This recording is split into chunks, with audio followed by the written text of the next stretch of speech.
மாவட்டத்தில் இலவச கண் பரிசோதனை முகாம் நடைபெற்றது.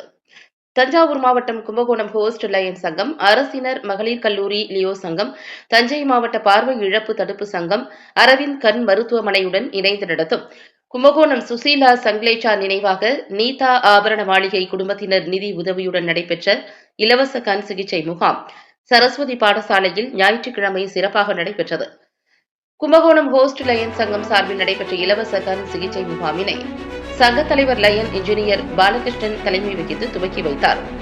வட்டார தலைவர் லயன் மோகன், முன்னாள் தலைவர்கள் லயன் பரதன், KVR வெங்கச்சாமன், KR Manoharan, MJF Ashokkumar, PMJF Kasi Balasubramanian, MJF Gnanasekaran மற்றும் பெரும்பாலான உறுப்பினர்கள் கலந்து கொண்டு சேவை செய்தார்கள். அரசு மகளிர் கல்லூரி லியோ சங்கத்தின் தலைவர் அபர்ணா, செயலாளர் ராஜராஜேஸ்வரி, பொருளாளர் பத்மாவதி மற்றும் உறுப்பினர்கள் கலந்து கொண்டு சேவை பணியை சிறப்பாக செய்தார்கள். அரவிந்த் கண் மருத்துவமனை சிறப்பு மருத்துவ நிபுணர்கள் பங்கேற்று பொதுமக்களுக்கு கண்களை பரிசோதித்தனர்.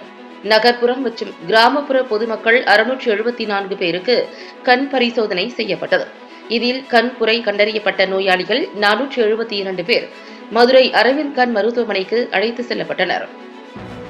அவர்களுக்கு உள்விழி லென்ஸ், அறுவை சிகிச்சை, மருந்து, தங்கும் வசதி, உணவு, போக்குவரத்து உள்ளிட்டவை இலவசமாக ஏற்பாடு செய்யப்பட்டன.